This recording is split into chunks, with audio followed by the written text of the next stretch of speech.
Vamos a avanzar ahora a continuación el tema 6 que corresponde a la parte de infectología, infecciones de los tejidos blandos. En esta parte, tú como ves aquí en la imagen superior, bueno, es la imagen de una celulitis, ya te voy adelantando eso.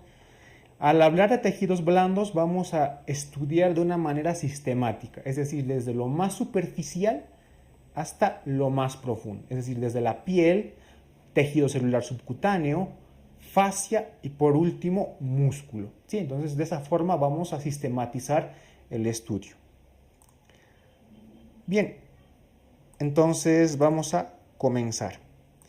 Empezamos con la erisipela. La erisipela es una infección de la parte superficial de la dermis. Las partes de la piel las puedes repasar en dermatología, ¿no? O sea, no las voy a repasar otra vez aquí. Entonces, la erisipela es eso, una infección de la parte superficial de la dermis, ¿no? Y este cuadro se debe a un coco gram positivo, el Streptococcus pyogenes, ¿no? Entonces, ¿cuál es la clínica, no? Una imagen vale más que 1000 palabras, dicen, ¿no? Y es lo que tú ves aquí en la diapositiva. Lo que tú ves es una imagen con una placa, porque esta lesión es una placa, que tiene bordes, como aquí te los muestro, bien definidos, o sea, tú puedes ver los bordes bien definidos. Una placa que, ¿qué color te resulta esto? Un color rojo, ¿verdad? Un color rojo brillante, rojo intenso, y que es doloroso a la palpación. Normalmente aparece con más frecuencia en miembros inferiores y en la cara, ¿no? Entonces, eso, la clínica es bordes o márgenes bien delimitados, una placa roja intensa o brillante, como quieras decirlo, y que es dolorosa a la palpación. ¿Cuál es la bacteria que está en relación con este proceso? El Streptococcus pyogenes, ¿no? Y el tratamiento que vamos a realizar pues es de elección la penicilina o amoxicilina, y en pacientes alérgicos a las penicilinas utilizamos eritromicina. Continuamos con otra infección de los tejidos blandos, la celulitis. La celulitis se trata de una infección de la dermis profunda. ¿Sí? Recuerda, la erisipela era de la dermis superficial, la celulitis de la dermis profunda. Y a su vez también es una infección del tejido celular subcutáneo, o sea, de la hipodermis. Las bacterias que están en relación con la celulitis son, otra vez, el Streptococcus pyogenes y también en este caso el Staphylococcus aureus. ¿Sí? Streptococcus pyogenes y Staphylococcus aureus. Más frecuente, evidentemente, el Streptococcus pyogenes. ¿Cuál es la clínica? Bien, otra vez te digo, ¿no? Una imagen vale más que 1000 palabras. ¿Cuál es la diferencia que ves tú entre esta imagen que te estoy mostrando, o que la ves aquí en la diapositiva, con la otra imagen que voy a repetir en la diapositiva otra vez, ¿no? El de la erisipela, ves un rojo aquí brillante y bien delimitado. En cambio aquí ves un rojo un poco más opaco y que los bordes no son bien delimitados. Esto es porque la infección es más profunda. Entonces en una celulitis hay dolor, evidentemente, en la región donde aparece, pero los bordes están muy mal delimitados, ¿sí? Entonces eso es más o menos como puedes hacer una diferencia clínica entre una erisipela y la celulitis.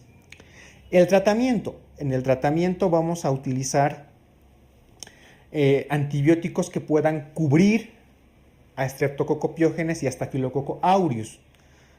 Entonces utilizaremos dicloxacilina y en forma alternativa clindamicina.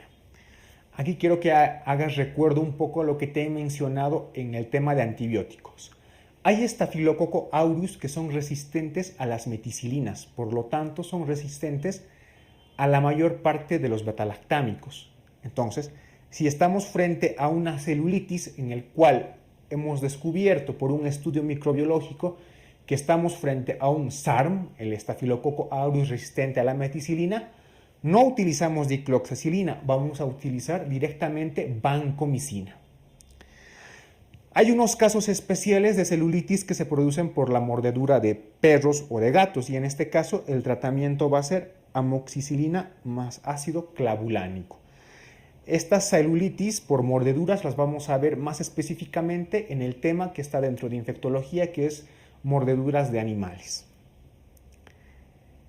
Bien, esta diapositiva es importante para que repases las diferencias que hay tanto entre la celulitis y la erisipela.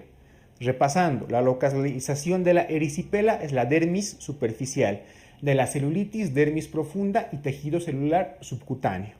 Los signos o la sintomatología. En la erisipela, márgenes bien definidos y un color rojo brillante. En la celulitis, unos márgenes mal delimitados y en algunos casos puede o no haber un exudado.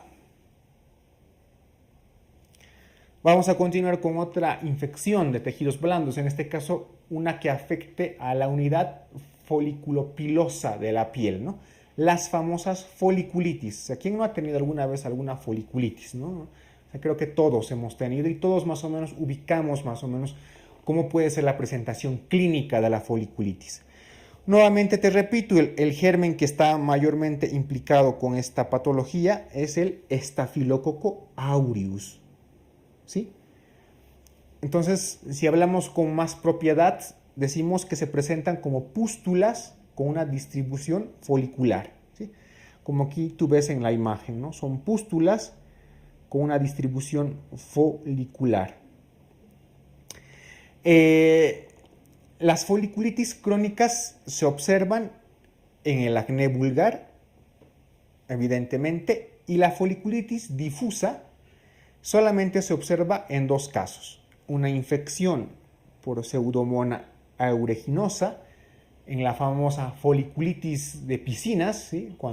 Cuando alguien se sumerge a una piscina que está contaminada o que no está limpia, ¿no? Las piscinas que no tienen mucha cantidad de cloro pueden desarrollar una foliculitis difusa, es decir, por todo el cuerpo. Y en casos más raros se produce por un parásito, la famosa cercariosis cutánea, que está producida por el Strongyloides avium, ¿sí? Entonces, lo más importante, ¿no? La foliculitis está causada por el Staphylococcus aureus. Bien, vamos a avanzar hacia un cuadro más peligroso y más grave, ¿no? Y más profundo dentro de la anatomía. Estamos hablando de la fascitis necrotizante. La fascitis necrotizante es una infección que compromete el tejido celular subcutáneo hasta la fascia que recubre los músculos. ¿Cuál es su etiología? Puede ser de dos tipos. La más frecuente es la monomicrobiana, en el cual está relacionado el Streptococcus pyogenes. La bacteria que causa con mayor frecuencia fascitis necrotizante es el Streptococcus pyogenes, aunque también puede haber una etiología polimicrobiana, bacterias anaerobias, también está incluida la E. coli, Pseudomonas y algunos clostridios. ¿Cuál es la clínica de la fascitis necrotizante? Pues esta es muy importante porque el diagnóstico tiene que ser rápido, porque este cuadro, si avanza en el tiempo, puede ser mortal, ¿no? Por lo siguiente, normalmente el paciente refiere un dolor intenso en la zona donde se está desarrollando la fascitis necrotizante. Por ejemplo, aquí tú ves en la imagen, ¿no? Un pie. Entonces el paciente siente un dolor intenso a nivel del pie. Vamos a dar un ejemplo, ¿no? Por ejemplo. Pero si tú revisas, haces una exploración de la zona afectada, impresiona que el paciente sienta tanto dolor y que tú no veas o veas muy poco, ¿sí? La exploración física realmente es dudosa incluso, ¿no? El paciente presenta mucho dolor, pero tú ves realmente una zona pues no muy comprometida. Conforme van pasando las horas, esta zona que tú ves no muy comprometida empeora. Aparece un eritema más rojizo, aparecen ampollas y poco a poco la piel que se estaba volviendo roja se vuelve más azulada y negra. Hay una microtrombosis, ¿sí? Esta microtrombosis luego nos da un cuadro más séptico. Puede haber el paciente un fracaso renal agudo y por último un choque. Entonces, por eso es importante el diagnóstico precoz. ¿Cuál es el tratamiento de la fascitis necrotizante? Lo más importante que hay que realizar es el debridamiento quirúrgico del tejido necrótico, como tú ves en la imagen, ¿no? En la otra imagen veías el pie con estigmas de fascitis necrotizante y aquí en esta diapositiva te estoy mostrando el mismo pie, pero una vez que se ha realizado el tratamiento quirúrgico, se ha realizado el debridamiento. Una vez que se ha realizado el debridamiento quirúrgico, hay que hacer un soporte hemodinámico del paciente, ¿no? Y realizar el tratamiento antibiótico. ¿Cuál es el tratamiento antibiótico? Penicilina G más clindamicina. O en algunos casos donde el paciente no responda a estos antibióticos, usamos vancomicina o un antibiótico más potente, el imipenem. Bien, la gangrena de Fournier. La gangrena de Fournier es una fascitis necrotizante muy particular. O sea, tú tienes que identificar a una fascitis necrotizante tanto en la clínica como en todo, ¿sí? Y relacionas con la gangrena de Fournier cuando esta fascitis se produce en el área perineal o en los varones en el área escrotal, o sea, en el escroto del varón, ¿no? Una fascitis necrotizante que se produzca en el área perineal o escrotal en el varón, pues se denomina gangrena de Fournier. Bien, por último vamos a hablar acerca de las miositis y de las mionecrosis, ¿no? Evidentemente las miositis y mionecrosis ya comprometen directamente la infección del músculo. Entonces, una miositis se produce por muchos organismos, particularmente los virus. Están relacionados el virus de la gripe, el dengue, el virus Coxsackie B, y algunos parásitos también producen miositis, por ejemplo la triquinosis, la cisticercosis y la toxoplasmosis.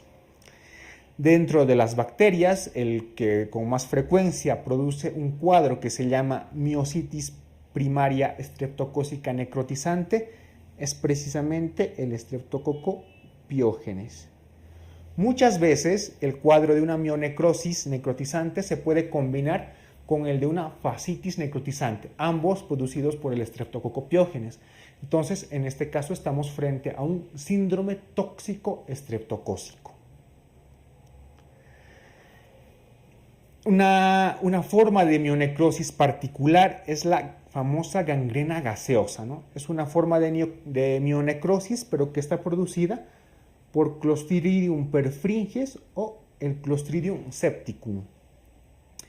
Normalmente se produce por una herida, o sea, se produce una herida y hay una contaminación por Clostridium perfringens.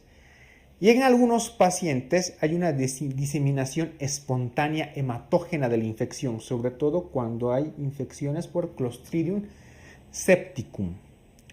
La clínica se caracteriza por algo similar a la fascitis necrotizante, ¿no? Hay un dolor desproporcionado en relación con la herida. O sea, tú ves una herida pequeña, pero el dolor que siente el paciente en esa región es muy desproporcionado.